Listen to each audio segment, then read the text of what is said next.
दौलतपुर गांव में रमेश अपनी 10 साल की बेटी चंदा के साथ रहा करता था। रमेश की पत्नी का कुछ सालों पहले देहांत हो चुका था और रमेश मेहनत मजदूरी करके अपना और अपनी बेटी का पेट पाल रहा था। हालांकि रमेश का भाई महेश और उसका परिवार उसके घर के पास में ही रहा करते थे, लेकिन महेश की पत्नी लीला को चंदा बिल्कुल भी पसंद नहीं थी। अरे चंदा, कहाँ थी?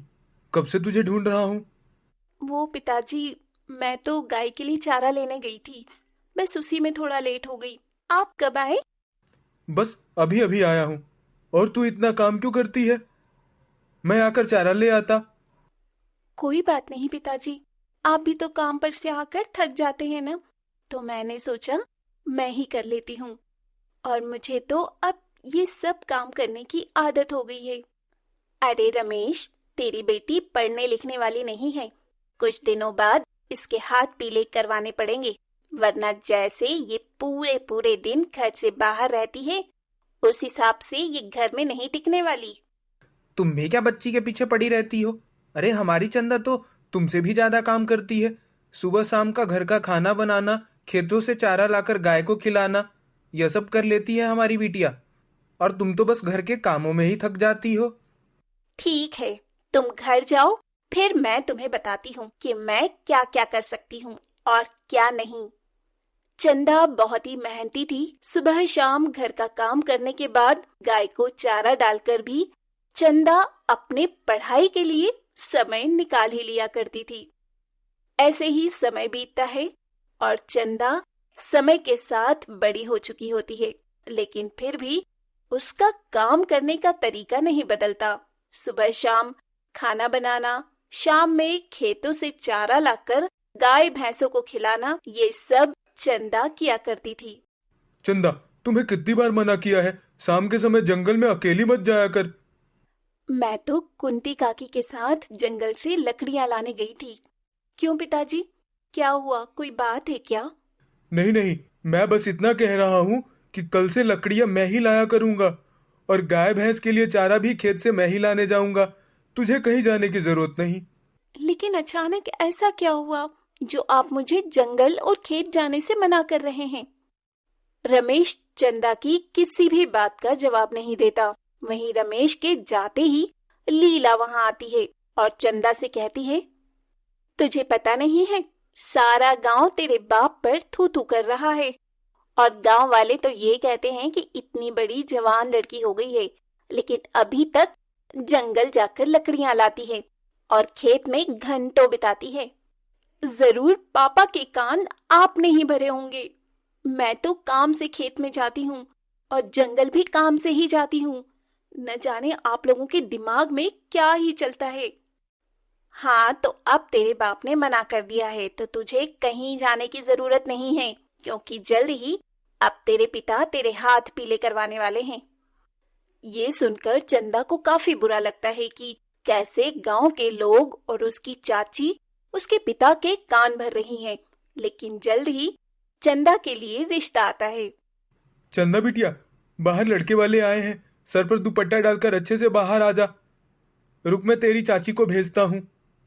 अरे मैं आ ही रही थी, जा तू बाहर जाकर लड़के वालों को देख, मैं इसे लेकर आती हूँ। अरे सही से सर पर चुन्नी डाल और ज्यादा बोलने की जरूरत नहीं है। जितना पूछा जाए उतना ही जवाब देना। लड़के की माँ चंदा को देखकर उसके हाथ से चाय की ट्रे लेकर नीचे रख देती है और चंदा को बैठने के लिए कहती है।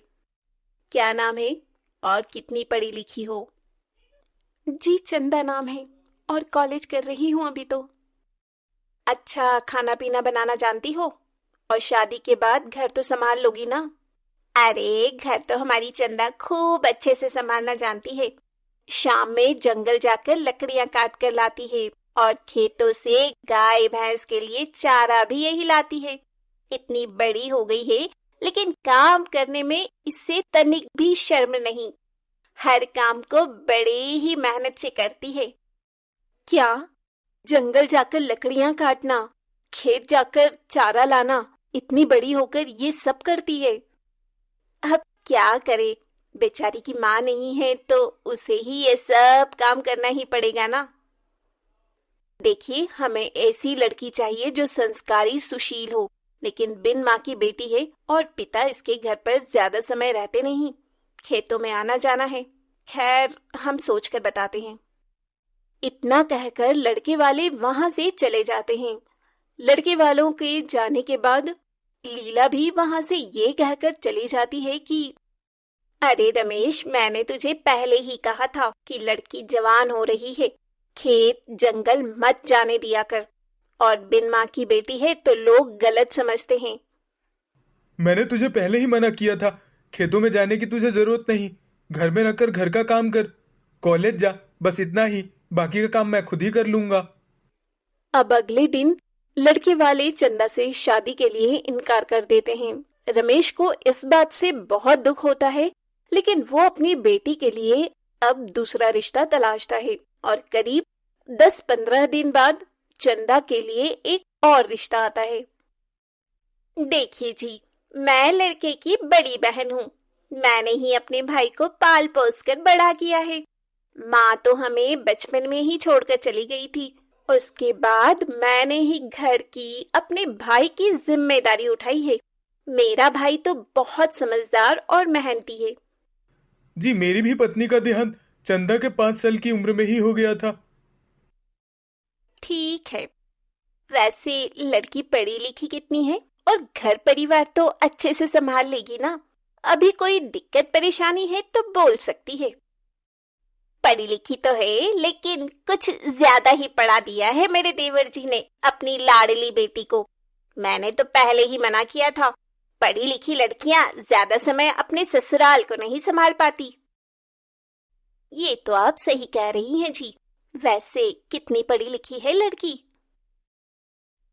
कॉलेज में है और आगे भी पढ़ने की सोच रही है, लेकिन मैंने कहा अब इसके हाथ पीले कर देने चाहिए। ज्यादा और पढ़ लिख लिया तो लड़का भी नहीं मिलेगा। देखो, हमें लड़की तो पसंद है, लेकिन हम चाहते हैं कि लड़की ज्यादा पढ़ी लिखी नहीं हो। कल को मेरे भाई को छोड़कर चली गई तो हम रिश्तेदार समाज को क्या मुंह दिखाएंगे?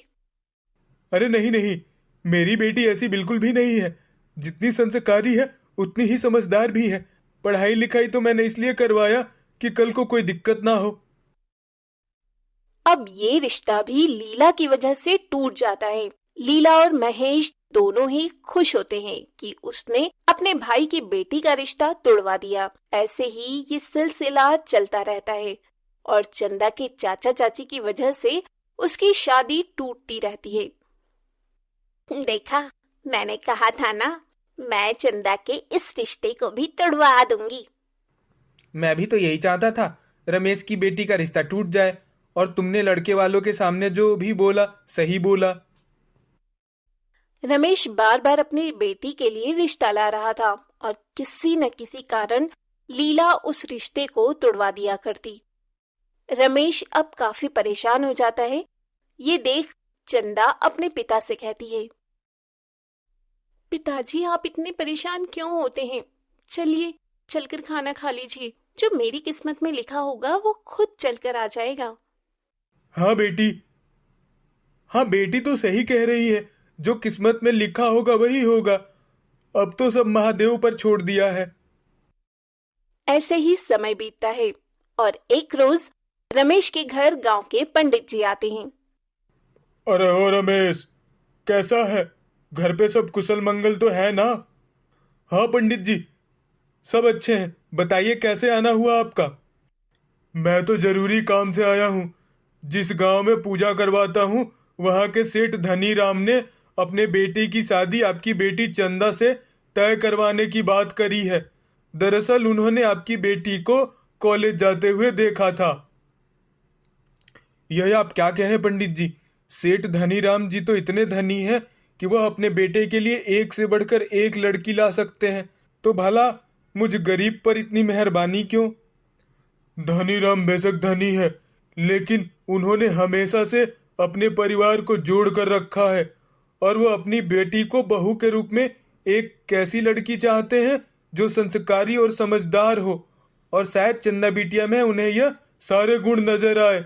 कल वह चंदा बिटिया को देखने आ रहे हैं। पंडित जी की बात महेश सुन लेता है और वो जल्दी से ये सारी बातें घर जाकर अपनी पत्नी लीला को बता देता है। ये आप क्या कह रहे हैं? अभी तक हमने चंदा के लिए एक भी रिश्ता तय नहीं होने दिया है और अब सीधा चंदा के लिए धनीराम सेठ के बेटे का रिश्ता आया है। ये रिश्ता भी मैं तुड़वा कर रहूंगी। जाइए, दौलतपुर और खुशीपुर दोनों गांव के बीचों बीच पड़ने वाला बांध काट दीजिए, जिससे पानी बहने लगे और रास्ता बंद हो जाए। लेकिन मैं ऐसा करता हुआ पकड़ा गया तो गांव वाले मुझे गांव से निकाल देंगे। ऐसा कुछ भी नहीं होगा। ये काम आप रात में करेंगे और सावधानी से। अब अगले दिन रमेश सारी तैयारी के साथ सेठ धनीराम के परिवार और सेठ के आने का इंतजार करने लगता है। दूसरी तरफ सेठ और उसके परिवार दौलतपुर गांव के बांध पर पहुंचते हैं तो उन्हें बांध कटा हुआ मिलता है, जहां गांव के लोग मौजूद होकर बांध को ठीक करने में लगे थे, लेकिन बांध को ठीक करने में समय लगने वाला था। अरे भाई साहब, यह बांध कब तक ठीक हो जाएगा? हमें आगे गांव में जाना था। अरे सेठ जी, इसे ठीक होने में तो पूरा दिन लगेगा। यहाँ के लोग खुशीपुर गांव और खुशीपुर गांव के लोग दौलतपुर गांव में नहीं आ पा रहे। अच्छा ठीक है, लगता है दूसरे समय पर आना पड़ेगा। इतना बोलकर सेठ और उसका परिवार लौट जाता है और महेश बहुत खुश होता है। इधर रमेश सेठ के आने का इंतजार कर रहा होता है। सुबह से शाम हो जाती है और लड़के वालों की कोई खबर नहीं आती। चंदा बिटिया, एक कप चाय बना ला। लगता है हम गरीब से पंडित जी मजाक कर गए। जी पिताजी, अभी लाई आपके लिए चाय। चंदा अब कुछ देर बाद ही रमेश के लिए चाय बनाकर लाती है। तभी वहां पंडित जी भी आ जाते हैं, जिनके हाथ में बहुत सारे गिफ्ट होते हैं। अरे पंडित जी, आइए आइए, बैठिए। अरे वो चंदा बिटिया, पंडित जी के लिए चाय बना के लेती आना। मैं भी चाहता हूँ बेटा, आज सेठ जी गांव नहीं आ सके। तुम्हें पता ही होगा, गांव का बांध किसी ने काट दिया है, जिस वजह से आने जाने का रास्ता बंद है। लेकिन सेठ जी ने बिटिया के लिए शगुन के तौर पर यह सामान भेजा है। अब ये रिश्ता पक्का समझिए। अच्छा, मुझे पता नहीं था कि गांव का बांध टूटा पड़ा है, और यह शगुन देने की इतनी भी क्या जल्दी थी। मिलकर सब कुछ हो जाता। सेठ ने शगुन के तौर पर चंदा के लिए सामान तो भिजवा ही दिया था और कुछ समय बाद ही सेठ धनीराम रमेश के घर आता है और रिश्ता पक्का हो जाने के कुछ समय बाद ही अपने बेटे कुलदीप की शादी गरीब रमेश की बेटी चंदा से खुशी खुशी करवा देता है। राधा की पहले से 3 बेटियां थी और एक बार फिर वो मां बनने वाली थी। इस बार उसके कोख में जुड़वा बच्चे थे। राधा का पति मुकेश एक कारखाने में काम करता था। इसके अलावा परिवार में उसकी सास भी थी, जो हर वक्त राधा को बस एक ही ताना देती रहती थी। अरे ओ करमजली, कहाँ मर गई? पोता तो दे नहीं सकती, कम से कम पेट भरकर खाना तो दे दे। कब से कटोरी खाली पड़ी है, सब्जी लेकर क्यों नहीं आती? वो माँ जी, सब्जी तो खत्म हो गई। क्या? अरे नास पीटी, तुझे कितनी बार कहा है, पहले मेरे बेटे को और मुझे खाना खिलाया कर, उसके बाद इन मनहूसनियों को। माँ जी, तीनों बच्चों ने कल से कुछ नहीं खाया था, इसीलिए आज मैंने उन्हें पहले खिला दिया। मैं अभी अचार लेकर आती हूँ, आप लोग उससे खा लो। हाँ, हम तो अचार खाने के लिए ही हैं। देख रहा है मुकेश, क्या हालत हो गई है हमारी। तुझे कितनी बार समझाया है कि छोड़ दे इस मनहूस को, ये हम पर बस बोझ बढ़ाने को ही आई है। हाँ माँ, सब देख रहा हूँ और समझ भी रहा हूँ, पर इसे शायद समझ नहीं आ रहा कि अगर इस बार भी लड़का पैदा नहीं हुआ तो इसकी और इसकी लड़कियों की खैर नहीं। ऐसा लगभग रोज ही होता था। मसला चाहे कोई भी होता, बात यहीं आकर खत्म होती थी कि राधा अब तक बेटा पैदा नहीं कर सकी। मुकेश की कमाई कम थी और ये कोई नहीं कहता था। उल्टा घर की गरीबी के लिए राधा और उसकी बेटियों को ही जिम्मेदार ठहराया जाता था। राधा भी मजबूर थी, ना तो वो पढ़ी लिखी थी और ना ही घर में उसकी कोई सुनता था। वो तो बस इसी उम्मीद में जी रही थी कि शायद इस बार उसे बेटा पैदा हो जाए और उसके परिवार का रवैया भी बदल जाए। लेकिन ऐसा हुआ नहीं। राधा के जुड़वा बच्चों में एक बेटा था और एक बेटी। सुन मुकेश, एक काम कर, इस मनहूस को अभी के अभी कहीं फेंक कर आ जा। मुझे पोता चाहिए था, वो मिल गया। बस अब इसके अलावा मुझे और कोई बोझ नहीं चाहिए। मुकेश अपनी माँ की बात को मान गया। वो अपनी नवजात बच्ची को लेकर जा ही रहा था कि तभी राधा ने उसे रोकते हुए कहा, नहीं, ऐसा मत कीजिए, भगवान से डरिए। ये आपकी बच्ची है, आपका खून है ये। तू चुप कर, तुझे कुछ नहीं करना है। इसका खर्चा पानी भी तो मुझे ही झेलना है ना। पहले ही ये 3-3 लड़कियां जिनकी तूने क्या कम आफत डाल रखी है, जो अब इसे भी मेरे सर पर मारना चाहती है। मैंने तुझसे पहले ही कहा था कि मुझे और कोई लड़की नहीं चाहिए। वो तो शुक्र माना कि इस बार बेटा हो गया, वरना तुझे इन लड़कियों के साथ घर से बाहर निकाल देता मैं। राधा का सब्र अब जवाब दे चुका था। उसकी हालत बहुत खराब थी, लेकिन फिर भी वो बिस्तर से उठी और अपनी बच्ची को मुकेश के हाथों से छीनते हुए बोली, बस अब बहुत हो गया। मैं ही पागल थी जो तुमसे उम्मीद लगाए बैठी थी। तुम्हें बेटा चाहिए था ना, तो लो संभालो अपना बेटा। मैं अपनी चारों बच्चियों को संभाल लूंगी, वो भी तुम्हारे सहारे के बिना। राधा ने अपनी चारों बच्चियों के साथ घर छोड़ दिया। उसकी सास और पति ने उसे एक बार भी रोकने की कोशिश नहीं की। राधा ने इतना बड़ा कदम उठा तो लिया, लेकिन अब उसके सामने कई चुनौतियां थी। पारुल, तू इनका ध्यान रखना, मैं काम ढूंढने जा रही हूँ, जल्दी आ जाऊंगी। लेकिन माँ, अगर छुटकी रोई तो मैं क्या करूंगी? हाँ, अगर वो रोए तो ये पानी पिला देना, ठीक है? राधा के पास कुछ नहीं था सिवाय हिम्मत के, और आखिरकार उसे कमाई का जरिया मिल ही गया। सुबह के वक्त वो कई घरों में साफ सफाई का काम करने लगी और फिर उसके बाद एक फैक्ट्री में मजदूरी भी करने लगी। इस संघर्ष में उसकी बेटियों ने भी उसका खूब साथ निभाया। दोनों बड़ी बेटियां पारुल और रूपल घर में अपनी छोटी बहन को संभालती और राधा सारा दिन मेहनत करके पैसे कमाती। इस तरह गुजारा तो चलने लगा, लेकिन राधा के लिए इतना काफी नहीं था। उसे अपनी बेटियों के भविष्य के बारे में भी सोचना था। राधा, आज थोड़ा रुक सकोगी? वो क्या है ना, मुझे थोड़ी सफाई करवानी थी अंदर वाले कमरे की। मेम साहब, मैं कर दूंगी, बस एक बार घर होके आ जाऊं। मेरी छोटी बच्ची भूखी होगी, उसे दूध पिलाकर अभी वापस आ जाऊंगी। फिर आप चाहे जितना भी काम करवा लेना। तुम इतना सब कैसे कर लेती हो राधा? सच में, 4-4 बेटियों की जिम्मेदारी, ऊपर से इतना काम, ऐसे तो तुम बीमार पड़ जाओगी। क्या करूं मेम साहब, मेहनत के सिवाय कोई और चारा भी नहीं है मेरे पास। इनके बाप ने तो इन्हें छोड़ दिया। अगर मैं भी हिम्मत हार गई तो क्या होगा मेरी बच्चियों का? और मेम साहब, सच कहूं तो इतना काम करके भी मैं कुछ खास नहीं कर पा रही हूँ। जितना कमाती हूँ सब पेट भरने में ही खर्चा हो जाता है। डर लगता है ये सोचकर कि जो मेरे साथ हुआ, ये हाल मेरी बच्चियों का भी हुआ, उन्हें भी ये सब झेलना पड़ा तो क्या होगा। मीना उस घर की मालकिन थी जहां राधा काम करने जाती थी। राधा की हालत पर उसे बहुत तरस आ रहा था, तो उसने राधा की मदद करने का फैसला कर लिया। बस राधा, तुम परेशान मत हो। तुम अपनी बच्चियों को पढ़ाना चाहती हो ना? मुझे लगता है कि शायद मैं इसमें तुम्हारी मदद कर सकती हूँ। मेरी एक फ्रेंड है जिसके पति एक एनजीओ चलाते हैं। मुझे उम्मीद है कि वो तुम्हें कुछ मदद जरूर कर देंगे। वैसे एक बात कहूँ, जो मैं तुमसे कहना चाह रही थी। हाँ मैम साहब, बताइए ना। मेरी एक दोस्त और है जो बहुत परेशान है। असल में शादी के 5 साल बाद भी वो अब तक मां नहीं बन सकी। जमीन जायदाद सब है, लेकिन एक औलाद को तरस रही है वो। अगर तुम अपनी सबसे छोटी बेटी दे दो तो। ये आप क्या कह रही हैं मेम साहब?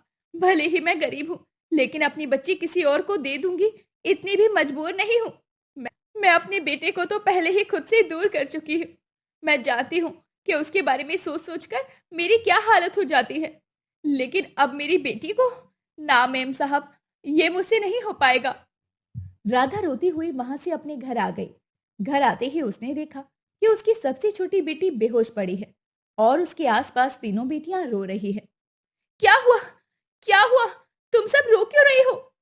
माँ देखो ना, ये छुटकी उठ ही नहीं रही, पता नहीं क्या हो गया इसे। पारुल की बात सुनकर राधा के होश उड़ गए। उसने फौरन अपनी बच्ची को हिलाकर देखा तो पाया कि वो बेहोश थी। राधा फौरन उसे लेकर मीना के पास पहुंची। मीना ने भी देरी नहीं की और फौरन उसे लेकर अस्पताल गई। बच्ची अब ठीक है, लेकिन बहुत कमजोर है और वो बेहोश हो गई थी। आप इसे कल अपने साथ ले जा सकते हैं। लेकिन उसकी खुराक पर बहुत ज्यादा ध्यान देना होगा। उसे हर 2 घंटे में दूध चाहिए, और वो भी अच्छी क्वालिटी का, जिसमें पूरा न्यूट्रिशन हो। और हाँ, बच्ची को हमारे पास लाते रहिएगा, उसका रेगुलर चेकअप भी बहुत जरूरी है। डॉक्टर अपनी बात कहकर चले गए, लेकिन राधा सोच में पड़ गई। उसकी माली हालत ऐसी नहीं थी कि वो अपनी बच्ची को उतने अच्छे से ख्याल रख पाए, जैसा कि डॉक्टर ने कहा था। जब उसे कोई रास्ता नहीं सूझा, तो अपने कलीजी पर पत्थर रखकर उसने मीना से कहा, मेम साहब, आप अपनी दोस्त से पूछिए और मेरी बच्ची की हालत भी बता देना। अगर फिर भी वो उसे लेना चाहे तो। राधा अपनी बात पूरी करने से पहले ही फफक कर रोने लगी। मीना ने उसे संभालते हुए कहा, तुम कुछ गलत नहीं कर रही हो। बच्चों को सिर्फ पैदा करना ही काफी नहीं होता, उनकी सेहत और बेहतर भविष्य के बारे में भी सोचना पड़ता है। अपनी ममता का गला घोटकर आज जो तुम फैसला ले रही हो, मैं तुम्हें विश्वास दिलाती हूँ कि उस पर तुम्हें कभी अफसोस नहीं होगा। मीना की मदद से राधा की दूध पीती बच्ची को ना सिर्फ एक भरा पूरा परिवार मिला, बल्कि एक माँ की सूनी गोद भी भर गई। मीना की दोस्त ने बच्ची के बदले राधा को काफी सारे पैसे की पेशकश की, लेकिन राधा ने उन पैसों को लेने से साफ इनकार कर दिया। मेम साहब, मैं अपनी बच्ची को आपको बेच नहीं रही हूँ, बल्कि सौंप रही हूँ। अगर आप मुझे कुछ दे सकती हैं, तो बस इतनी इजाजत दे देना कि साल में बस एक बार मैं अपनी बच्ची को आकर देख सकूं। बस तब तक, जब तक कि ये बड़ी ना हो जाए। उस महिला ने राधा की बात मान ली, और इस तरह राधा ने अपनी एक बच्ची का जीवन तो संवार दिया, लेकिन अब सवाल था बाकी की बच्चियों का। हाँ ठीक है, हम तीनों बच्चियों की पढ़ाई की जिम्मेदारी लेंगे, और अगर आप चाहें तो आप भी हमारे एनजीओ के लिए काम कर सकती हैं। आपके हिसाब के कई काम हैं हमारे पास, जिन्हें करके आप अच्छे पैसे कमा सकती हैं और समाज की भलाई भी कर सकती हैं। राधा की बच्चियों का भविष्य अब अंधेरे में नहीं था, और ये सोचकर राधा बहुत खुश थी। लेकिन अब भी कुछ तो था जिसकी चिंता राधा को खाई जा रही थी। वो था उसका बेटा, जिसे वो अपने पति और सास के पास छोड़कर आई थी। अपने ससुराल के पड़ोसियों से उसे पता चला कि मुकेश उसके जाने के बाद दूसरी शादी कर चुका है, लेकिन उस नई माँ ने कभी भी उसके बेटे को एक माँ का प्यार नहीं दिया। उस बच्चे की देखरेख राधा की सास वैजंती ही कर रही थी। राधा तू आ गई, देख बिटुआ, तेरी माँ आ गई। इतना कहकर अब वैजंती ने राधा को गोद में उसका बेटा दे दिया, जिसे गले लगाकर राधा रोने लगी। मुझे माफ कर दे राधा, तेरे जाने के बाद मुझे एहसास हुआ कि मैं कितनी गलत थी। मुकेश की दूसरी शादी करवा दी मैंने, पर उसके बाद से वो बिल्कुल बदल गया। बस अपनी बीवी के पल्लू से बंधा रहता है। ना उसे मेरी परवाह है और ना ही बच्चे की। राधा, इसे ले जा अपने साथ, वरना अगर ये मेरे साथ रहा तो कहीं ये भी अपने बाप की तरह ना बन जाए। वैजंती की आंखों में पछतावा था और अपने पोते के लिए फिक्र भी। दूसरी तरफ राधा के चेहरे पर सुकून था। इतने समय बाद उसका बच्चा उसकी गोद में था। वो जानती थी कि आज सब अच्छा ही होगा। कैलाशपुर गांव में सुमन अपनी 2 बेटियों के साथ रहा करती थी। सुमन सिलाई बुनाई करके अपना घर परिवार चला रही थी। काफी सालों पहले ही जब सुमन की दोनों बेटियां छोटी थी, तो सुमन का पति रविंद्र उसे छोड़कर चला गया था। तब से सुमन ने अकेले ही अपने परिवार को और घर को संभाला था। माँ, चलो अब उठो भी। सुबह से मशीन पर बैठी हो, थोड़ा खाना पीना खा लो और आराम कर लो, वरना आप बीमार पड़ जाओगी, फिर हमारा क्या होगा। हाँ, बस ये कपड़ा सिल दूं, उसके बाद खाना खा लेती हूँ। तुम दोनों हो तो मेरा इतना ख्याल रखते हो, वरना कौन रखेगा मेरा ख्याल। हम कहीं जा भी तो नहीं रहे माँ, और आप थोड़ा आराम भी किया करो। और आपको तो पता ही है, अब तो आपकी बेटी भी कमा रही है। बेशक मेरी बेटियां अच्छा कमाने लग गई हैं, लेकिन जब मुझे और तुम दोनों को तुम्हारे पिता छोड़कर गए थे, तब से मैं सिलाई करके घर परिवार चला रही हूँ। हाँ माँ, आपने हम दोनों के लिए बहुत दुख देखा है। सच में ऐसी माँ भगवान सभी को दे। आपने हमें माँ और पिता दोनों का प्यार दिया है। नेहा की पढ़ाई पूरी हो चुकी थी और वो एक छोटी सी कंपनी में काम कर रही थी, जिससे वो अपने घर परिवार को अच्छे से चला पा रही थी। वहीं शोभना की इस साल पढ़ाई पूरी होने वाली थी। एक रोज सुमन सिलाई कर रही होती है, तभी सुमन के घर सुमन का छोटा भाई रामनाथ आता है। अरे रामनाथ, बड़े दिनों बाद आया है। और बता, कैसा है तू? घर में सब कुशल मंगल तो है ना? मैं तो अच्छा हूँ दीदी, लेकिन मैं नेहा के लिए रिश्ता लेकर आया हूँ। परिवार बहुत अच्छा है, अमीर लोग हैं। नेहा वहां खुश रहेगी जितना उसने यहाँ दुख और गरीबी देखी है। ये तो बहुत अच्छी बात है। मेरे रहते दोनों की शादी हो जाए, इससे अच्छा और क्या हो सकता है। अब तो मैं बीमार भी रहने लगी हूँ। दीदी तू कहे तो कल ही लड़के वाले को बुला लेता हूँ। लड़की देख लेंगे, फिर बातचीत हो जाएगी। और इससे अच्छा क्या हो सकता है मेरे लिए। अब अगले ही दिन रामनाथ नेहा के लिए रिश्ता लेकर आता है। सब कुछ ठीक रहता है और लड़के वालों को लड़की पसंद आ जाती है। और फिर नेहा की शादी एक अच्छे घर में अजय से करवा दी जाती है। अब करीब 1 महीने बाद। शादी को 1 महीना हो चुका है, लेकिन मैं माँ से एक बार भी मिलने नहीं गई हूँ। न जाने माँ कैसी होगी। मुझे उनसे मिलने जाना चाहिए। तुम्हें जाना भी नहीं है, क्योंकि तुम अगर वहां गई तो सासू माँ यहाँ आएंगी और माँ को ये बिल्कुल भी पसंद नहीं है। क्या आप मुझे अपनी माँ से मिलने भी नहीं देंगे? वो मेरी माँ है, उन्होंने मुझे जन्म दिया है। बिल्कुल भी नहीं। उस गरीब घर में कदम रखना मेरे लिए किसी श्राप से कम नहीं। लेकिन फिर आपको उस गरीब घर की लड़की क्यों पसंद आई? मैं अपनी गरीब माँ की गरीब बेटी हूँ। अगर आपको मेरी माँ नहीं पसंद तो आपको मैं भी पसंद नहीं होनी चाहिए। क्योंकि मुझे तुम्हारा व्यवहार अच्छा लगा, लेकिन तुम्हारा घर, तुम्हारे घर के लोग मुझे पसंद नहीं। और मैंने जो कह दिया सो कह दिया। दूसरी तरफ सुमन अपनी बेटी से मिलने के लिए काफी परेशान थी। सुमन नेहा को कई बार फोन भी करती है, लेकिन नेहा फोन उठाना बंद कर देती है। माँ, आप ठीक तो है ना? आप रो क्यों रही है? माँ बताओ ना, क्या हुआ? कल तक जिस बेटी को मैंने अपने सीने से लगा कर रखा, आज वो मेरा फोन भी नहीं उठा रही। कहीं ऐसा तो नहीं है उसे अब ये गरीब घर, ये गरीब लोग पसंद नहीं? नहीं माँ, मैं दीदी को अच्छे से जानती हूँ। कोई बात तो जरूर होगी।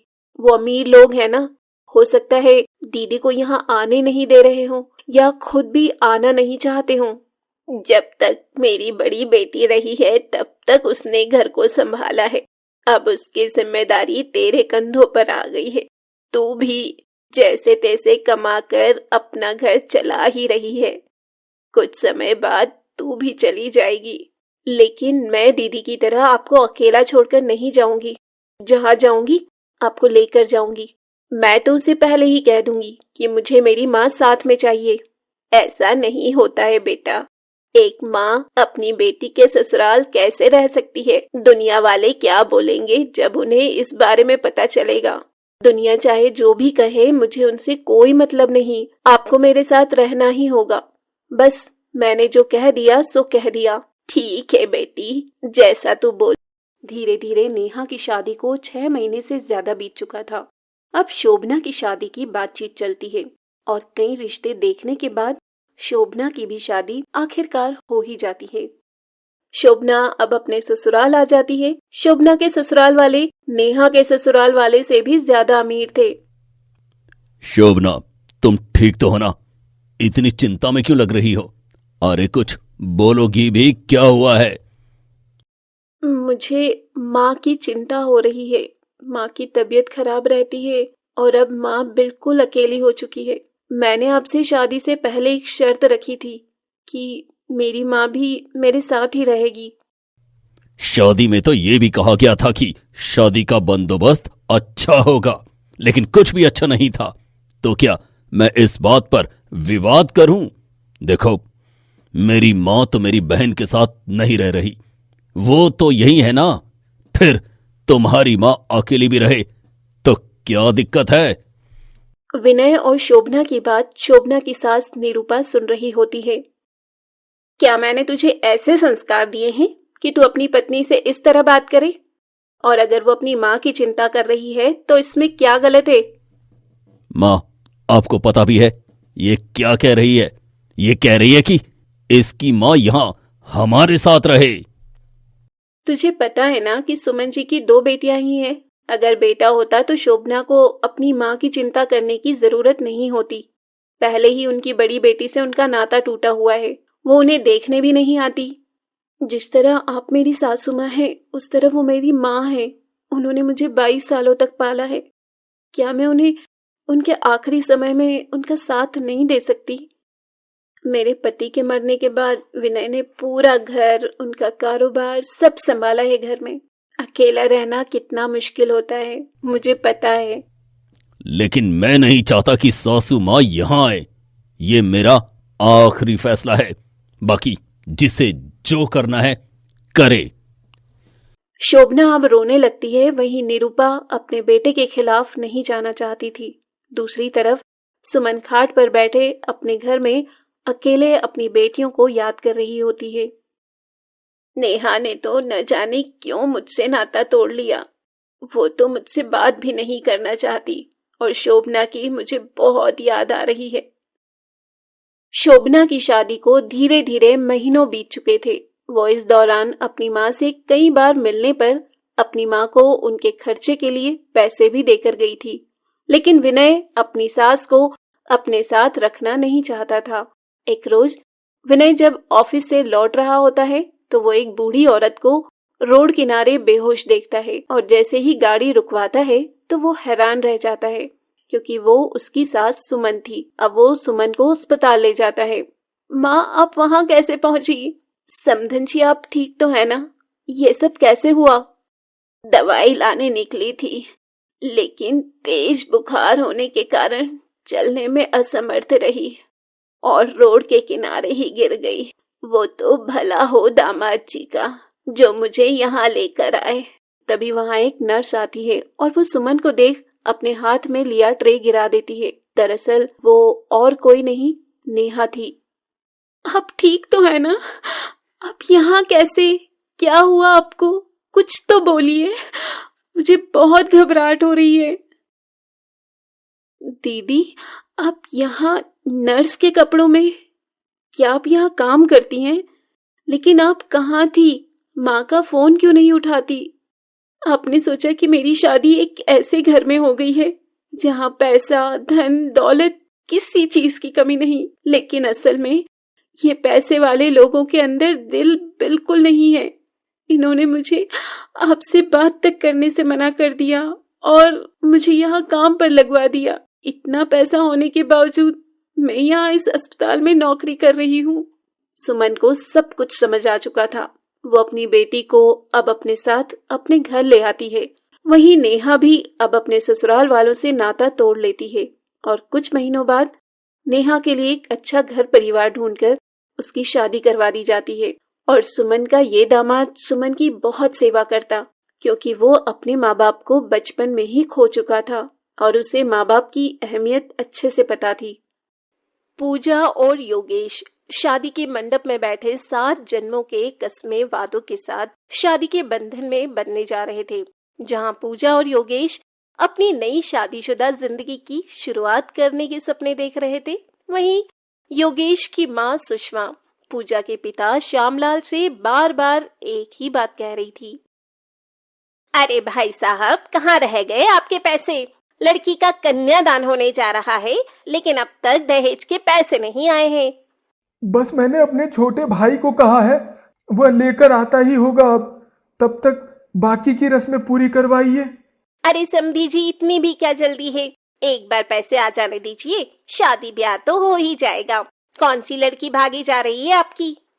लेकिन मुहूर्त तो निकलता जा रहा है ना। मेरा छोटा भाई किशन लाल आता ही होगा। उन्हें आ जाने दीजिए, तब तक मैं कुछ खा पी लेती हूँ। देखो जरा क्या कुछ बनवाया है बारातियों के लिए। जी जरूर समधन जी, आइए आप बैठिए, मैं आपके लिए खाना मंगवाता हूँ। इधर पंडित जी बार बार मुहूर्त निकला जा रहा है कहकर मंत्रों को बीच में ही रोक दे रहे थे, लेकिन सुषमा श्यामलाल को अपनी बेटी पूजा का कन्यादान करने ही नहीं दे रही थी। देखिए समधन जी, पंडित जी का भी कहना है कि मुहूर्त निकलता जा रहा है। आप मेरी बात समझने की कोशिश कीजिए। बस मेरा भाई आता ही होगा, थोड़ा सा समय और दे दीजिए उसे।